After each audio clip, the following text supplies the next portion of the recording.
வணக்கம். இன்றைக்கி நம்ம பார்க்க போகிற சமையல் என்னென்னு பார்த்தீங்கன்னா, கார்த்திகை ஸ்பெஷல் கார அப்பம் எப்படி செய்யலாங்கிறத பார்க்கலாம். ரொம்ப ஈஸியாக பண்ணலாம். வாங்க அதை எப்படி செய்யலாங்கிறத பார்க்கலாம். இப்போ பார்த்தீங்கன்னா, ஒரு பவுலில் 1 கப் அளவுக்கு பச்சரிசி, 1/2 டம்ளர் உளுந்து, அதே அளவுக்கு 1/2 டம்ளர் கடலைப்பருப்பு, ஒரு 6 வரமிளகாய் எடுத்து நல்லா ஒரு 2 மணி நேரம் ஊறிடுச்சு. இப்போ இதை வந்து மிக்ஸி ஜாரில் போட்டு அரைச்சிக்கலாம். இப்போ எல்லாத்தையும் மிக்ஸி ஜாருக்கு சேர்த்துட்டேன். கொஞ்சமாக உப்பு சேர்த்துக்கலாம். இப்போ இது நல்லா நைஸாக அரைச்சிட்டு பார்க்கலாம். இப்போ பாருங்கள், நல்லா நைஸாக அரைச்சாச்சு. உளுந்து சேர்த்துருக்கிறதுனால நல்லா சாஃப்டாக வரும். நல்லா மிக்சியிலே ஓட விட்டுக்கோங்க. அப்போ தான் உங்களுக்கு அந்த மிக்ஸி சூட்டுக்கே மாவு வந்து நல்லா புளிச்சு வரும். இது வந்து நல்லா ஒரு 3லேருந்து ஒரு 4 மணி நேரம் புளிக்கட்டும். புளிச்சதுக்கப்புறம் பார்க்கலாம். இப்போ பாருங்கள், அரைச்சி வச்ச மாவு எப்படி இருக்குதுன்னு பார்க்கலாம். நல்லா புளிச்சு வந்துருச்சு. நல்லா பபிள்ஸ் வர ஆரம்பிச்சிருச்சு. இப்போ இதை நல்லா கலந்து விட்டுக்கலாம். கலந்து விட்டுட்டு கெட்டியாக இருக்கா தண்ணியாக இருக்கான்னு பார்த்துக்கோங்க. இப்போ இதில் வந்து கொஞ்சமாக தண்ணி ஊற்றிக்கலாம்.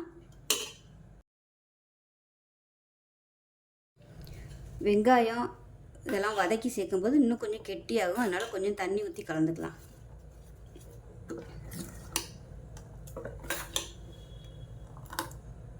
இப்போ ஒரு பேன் எடுத்துக்கலாம். கொஞ்சமாக எண்ணெய் விட்டுக்கலாம். எண்ணெய் சூடானதும் 1 டீஸ்பூன் போல் கடுகு சேர்த்துக்கலாம். 1 டேபிள் ஸ்பூன் கடலைப்பருப்பு, 1 டேபிள் ஸ்பூன் உளுந்து சேர்த்துக்கலாம். அது கூடவே கொஞ்சம் கருவேப்பிலையில் சேர்த்துக்கலாம். கருவேப்பிலையும் ஒரு 3 பச்சை மிளகாயும் பொடியாக கட் பண்ணி வச்சுருக்கேன். இப்போ இதில் பொடியாக நறுக்குன வெங்காயம் சேர்த்துக்கலாம். சின்ன வெங்காயம். வெங்காயம் எவ்வளோ விருப்பமோ நீங்கள் அதுக்கு தகுந்த மாதிரி சேர்த்துக்கலாம். இந்த வெங்காயம் நல்லா அப்படியே செவந்து வரட்டும்.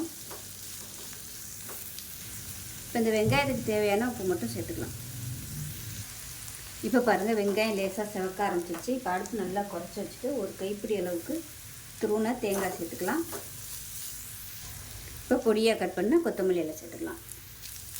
தேங்காயும் கொத்தமல்லியும் சேர்த்துட்டு ரொம்ப வதக்கணும்னு அவசியம் இல்லை. இப்போ கேஸ் அமர்த்திடலாம். அமர்த்திட்டு இப்போ இந்த தாளிப்பு எடுத்து நம்ம அப்படியே மாவில் கொட்டிடலாம்.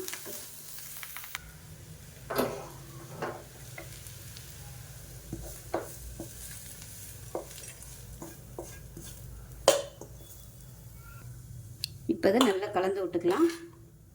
நீங்கள் சாமிக்கு பிரசாதமாக வைக்கும்போது தாளிப்பு இல்லாமல் கூட நீங்கள் பணியாரமாக சுட்டுட்டு சாப்பிடையில் நீங்கள் இந்த தாளிப்பு கூட கொடுத்துக்கலாம். அப்படி இல்லைன்னா வெங்காயம் சேர்க்காமல் நீங்கள் தாளிப்பு கொடுத்துட்டு கூட நீங்கள் சாமிக்கு பிரசாதமாக வைக்கலாம்.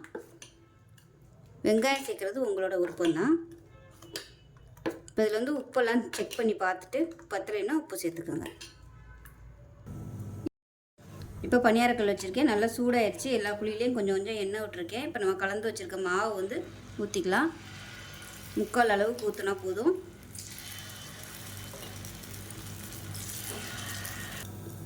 இப்போ எப்படி இருக்குன்னு பார்க்கலாம்.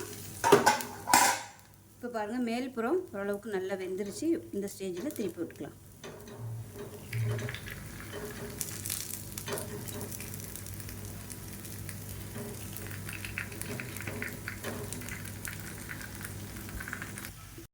இப்போ பாருங்கள், 2 சைடுமே நல்லா கோல்டன் கலரில் வந்துருச்சு. இப்போ இது எல்லாத்தையுமே எடுத்துடலாம்.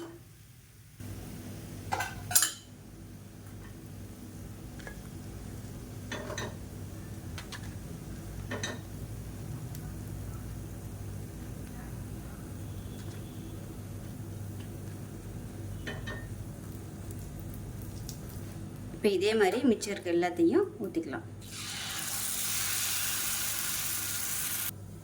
இப்போ நமக்கு அருமையான கார்த்திகை கார அப்பம் ரெடி ஆயிடுச்சு. இதை நீங்கள் எண்ணெயில் ஊற்றுறதுனாலும் ஊற்றிக்கலாம். நான் வந்து குழிப்பணியாரமாக ஊற்றிருக்கேன். ஸோ இதே மாதிரியே செஞ்சு பாருங்கள். செஞ்சு பார்த்துட்டு எப்படி வந்துச்சுங்கிறத சொல்லுங்கள். வீடியோ பிடிச்சிச்சின்னா லைக் பண்ணுங்கள், கமெண்ட் பண்ணுங்கள், சேனலை சப்ஸ்கிரைப் பண்ணுங்கள், பக்கத்தில் உள்ள பெல் பட்டனை ப்ரெஸ் பண்ணுங்கள். நன்றி.